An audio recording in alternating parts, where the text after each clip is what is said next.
Pembacaan kedua diambil dari Wahyu 21 ayat 1 sampai 6. Wahyu 21 ayat 1 sampai ayat 6.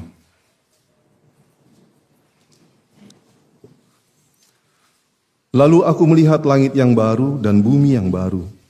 Sebab langit yang pertama dan bumi yang pertama telah berlalu, dan laut pun tidak ada lagi. Aku juga melihat kota yang kudus, Yerusalem yang baru, turun dari surga, dari Allah, yang berhias bagaikan pengantin perempuan yang berdandan untuk suaminya. Lalu aku mendengar suara yang nyaring dari tahta itu berkata, "Lihatlah, kemah Allah ada di tengah-tengah manusia, dan ia akan tinggal bersama mereka. Mereka akan menjadi umat-Nya, dan Allah sendiri akan menyertai mereka sebagai Allah mereka. Ia akan menghapus segala air mata dari mata mereka, dan maut tidak akan ada lagi. Tidak akan ada lagi perkabungan atau ratap tangis atau duka cita, sebab segala sesuatu yang lama itu telah berlalu." Ia yang duduk di atas tahta itu berkata, "Lihatlah, aku menjadikan segala sesuatu baru." Lalu firman-Nya, "Tuliskanlah, karena segala perkataan ini dapat dipercaya dan benar." Firman-Nya lagi kepadaku, "Semuanya telah terjadi. Akulah Alfa dan Omega, yang awal dan yang akhir. Orang yang haus akan kuberi minum dengan cuma-cuma dari mata air kehidupan." Demikianlah sabda Tuhan. Syukur kepada Allah. Pembacaan Injil terambil dari Yohanes pasal 13 ayat 31 sampai dengan 35. Sesudah Yudas pergi, berkatalah Yesus, "Sekarang Anak Manusia dimuliakan dan Allah dimuliakan di dalam Dia. Jikalau Allah dimuliakan di dalam Dia, Allah akan memuliakan Dia juga di dalam dirinya dan akan memuliakan Dia dengan segera. Hai anak-anakku, hanya sebentar lagi aku ada bersama kamu. Kamu akan mencari aku. Dan seperti yang telah kukatakan kepada orang-orang Yahudi, ke tempat aku pergi kamu tidak dapat datang, demikian pula sekarang aku mengatakannya kepada kamu juga.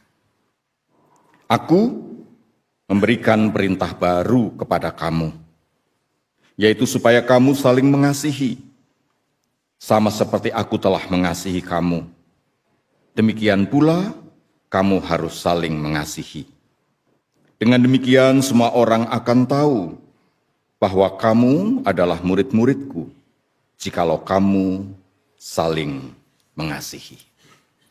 Demikian Injil Tuhan Yesus Kristus. Berbahagialah kita yang percaya dan hidup dalam firman-Nya setiap hari. Haleluya. Haleluya, haleluya, haleluya.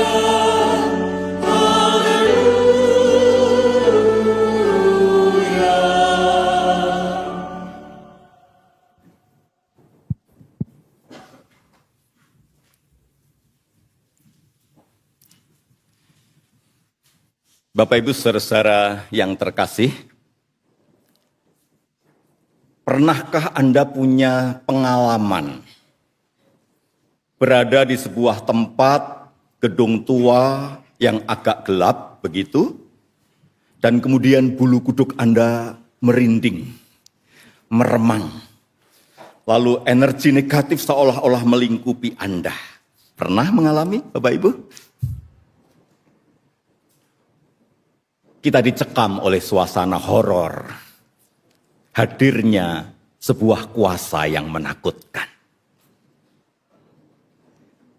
Atau pernahkah sebaliknya, Anda berada di dalam sebuah komunitas, di dalam gereja, Dan begitu Anda memasuki ruangan gereja itu, Anda merasakan kehangatan kehadiran Allah. Bulu kuduk Anda barangkali juga meremang, merinding. Tetapi hawa tenang, menyentuh, dan damai yang Anda rasakan. Pernah mengalami?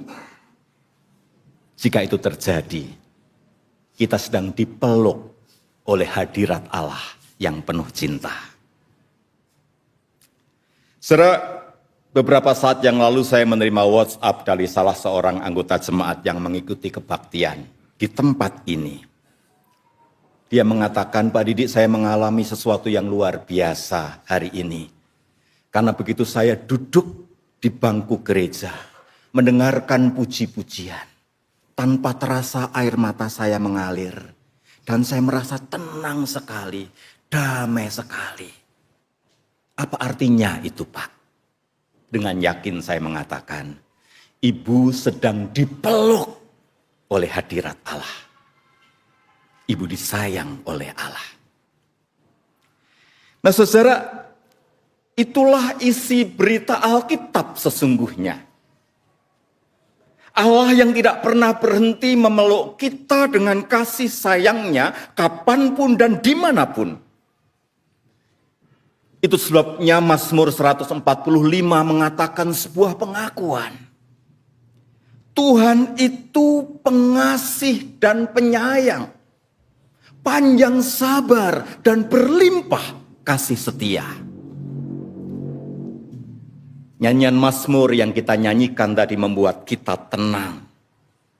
Bukan karena nadanya semata, tapi karena kebenaran beritanya. Ibu bapak, kata penyayang itu diterjemahkan dari kata Ibrani rahum. Lalu kata rahum itu bisa berubah bentuk menjadi rehem. Dan dalam bahasa Indonesia menjadi rahim. Rahim. Allah digambarkan sebagai Allah yang rahimi. Seperti seorang ibu yang memiliki sebuah kandungan yang penuh rahmat, yang memungkinkan sosok yang rentan, embrio yang rapuh, tumbuh. Sosok yang kecil kemudian membesar. Sosok yang lembut mengalami rahmat dan menjadi kuat.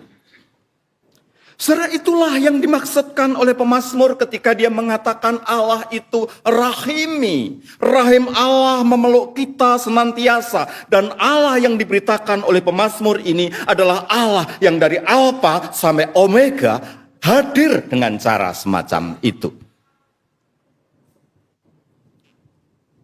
Bapak Ibu, saudara-saudara yang terkasih, dapatkah Anda membayangkan kehidupan tanpa rahim? Jika tidak ada rahim yang membesarkan sosok yang ringkih, rapuh, rentan, maka kehidupan tiada lagi.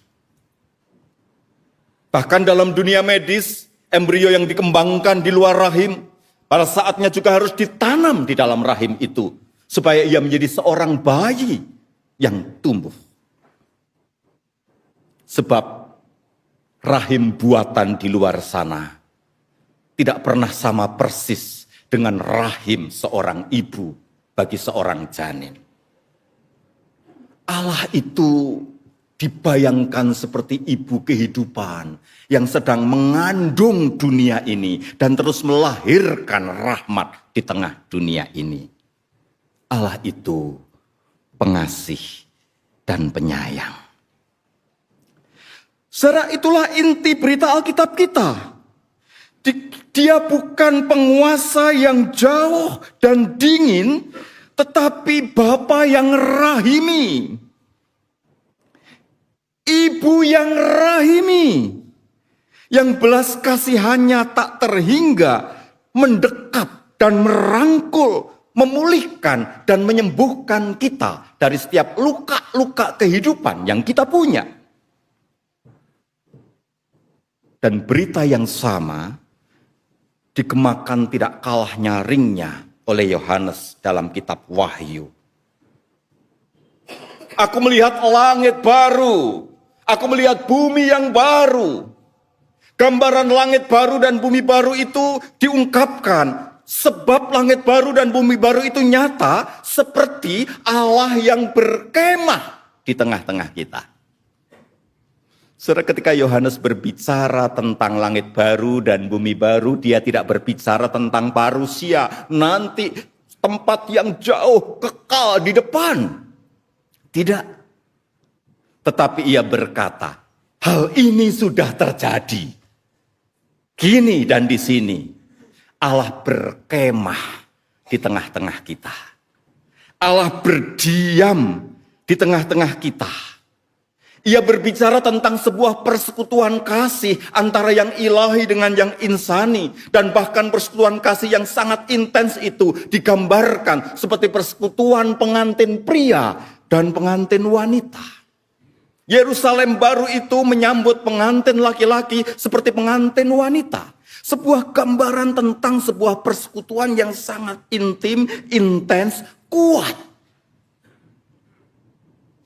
Dan kalau bicara tentang pengantin pria, pengantin wanita, bukankah itu adalah sebuah isu yang sangat dekat dengan pelaksanaan cinta, perayaan cinta, peragaan cinta, demonstrasi rehem ilahi. Saudara, dunia tidak punya rehem itu. Tetapi di tengah dunia yang miskin rehem itu, Alkitab memberitahukan kita, hidup kita sekarang ini adalah hidup yang dilingkupi. Anda dan saya sedang dikandung dan dibaharui, ditumbuhkan dalam sayang ilahi itu. Amin, saudara. Maka ketika Yesus hendak naik ke sorga, dalam Injil Yohanes ia juga memesankan supaya setiap orang yang telah dipeluk oleh rahim ilahi kemudian saling memeluk satu dengan yang lain dan menjadikan dirinya menjadi perpanjangan rahim ilahi itu. Aku memberikan kepadamu perintah baru, yakni supaya kamu saling mengasihi seorang dengan yang lain. Supaya kamu saling menyayangi seorang dengan yang lain. Supaya hidupmu menjadi rahim ilahi bagi mereka yang ada di sekitarmu seorang dengan yang lain. Maka firman Tuhan pada hari ini memberitakan dua hal yang rangkap. Pada satu sisi kita diteguhkan bahwa Anda tidak pernah sendirian sebab rahim ilahi memelukmu, memungkinkanmu untuk tumbuh, pulih, sembuh dari setiap luka kehidupan. Dan pada sisi yang lain, kita yang telah disentuh dan tumbuh dalam rahim ilahi diundang untuk memancarkan kerahiman itu. Inside out, itulah yang kemudian didemonstrasikan oleh Barnabas dan Paulus yang kita baca dalam Kisah Rasul. Begitu dia melihat seorang yang lumpuh, rahim ilahi di dalam dirinya terguncang, mengalami kontraksi. Harus ada sebuah kehidupan baru yang dilahirkan. Maka belas kasih itu mencuat seketika. Dan ia berkata, berjalanlah, berdirilah. Dan oleh energi rahim ilahi yang keluar dari hati yang penuh ketulusan itu, si lumpuh melompat, berdiri.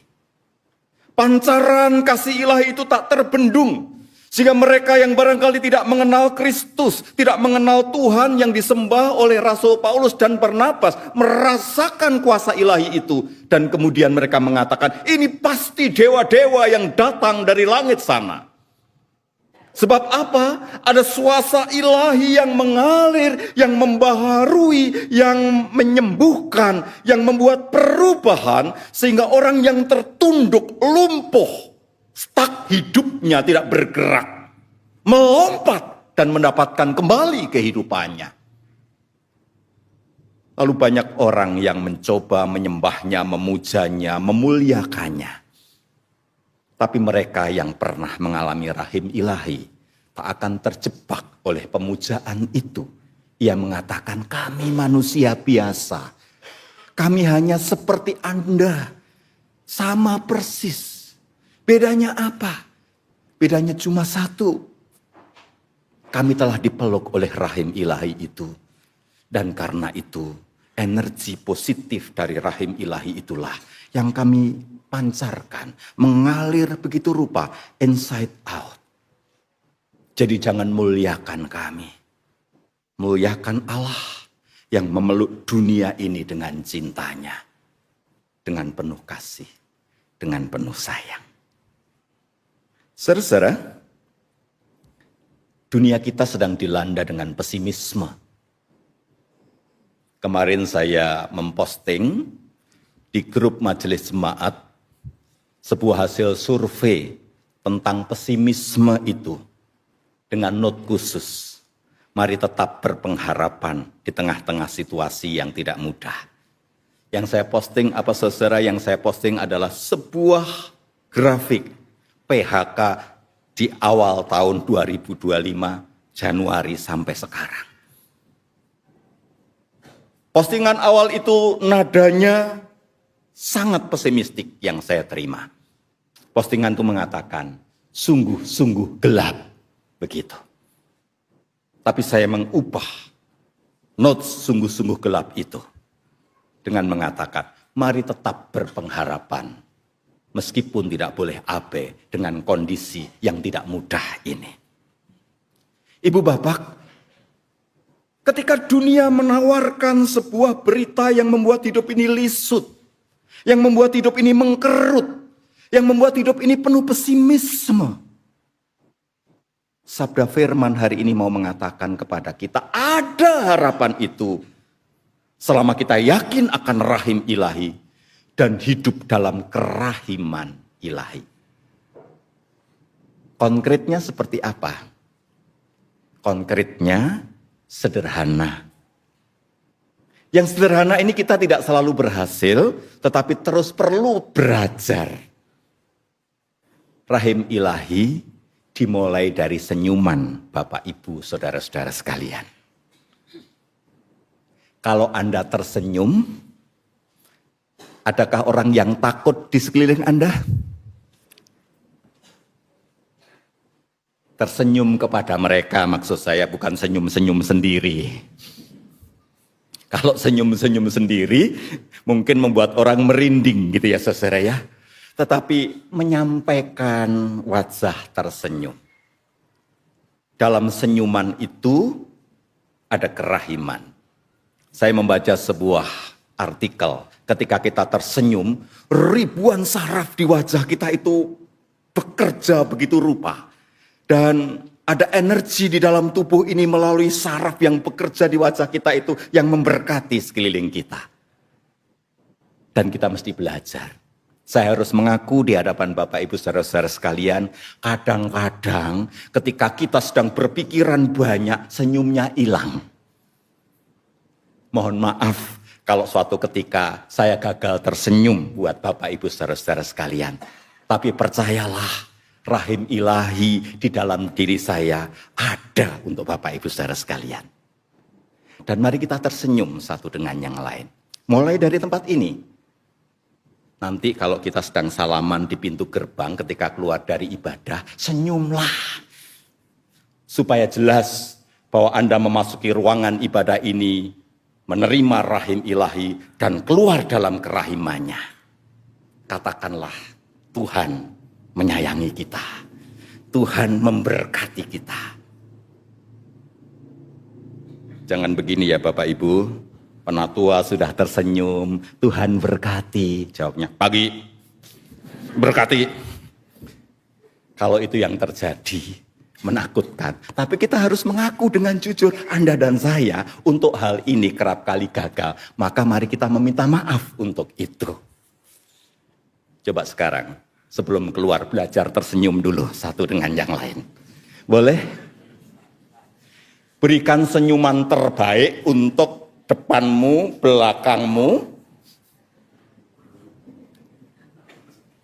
Kalau Anda tidak punya energi untuk tersenyum, pejamkan mata sejenak. Bayangkan Tuhan Yesus tersenyum padamu, memberkatimu, dan tersenyumlah padanya. Lalu kemudian biarkan ini menerus ke sekeliling kita. Dengan cara itu, kita sedang memancarkan kehangatan rahim ilahi. Kalau berjabat tangan, jabatlah erat-erat. Tapi juga ukurlah supaya jabat tangan kita tidak menyakiti orang lain. Saking eratnya kadang-kadang itu diperkes gitu ya saudara ya. Dan itu menyakitkan. Terukur yang memberkati, yang menghangatkan. Simple. Kepada istri Anda, kepada suami Anda, lafalkanlah panggilan cinta bagi kita yang masih didampingi oleh istri dan suami. Panggillah dengan panggilan cinta, honey, yang. Dan kalau itu dilakukan oleh pasanganmu, itu butuh effort loh manggil yang. Honey itu sambutlah pula dengan bergairah. Supaya effortnya tidak hilang. Honey, honey. Oh saudara, kita tidak jujur kalau begitu. Sebab sesungguhnya ketika Anda dipanggil honey, yang, ma, pa, bukankah Anda menikmatinya? Tunjukkan Anda menikmatinya. Sehingga ketika Anda menikmatinya, Anda menjadi rahim buat mereka yang mengerahkan effort untuk memberi kerahiman ilahi padamu. Anak-anak muda, opa, oma, butuh rahim ilahi.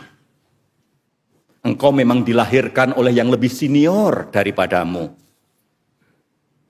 Tetapi engkau tetap bisa mengandung yang lebih tua melalui kerahiman ilahi yang engkau pancarkan.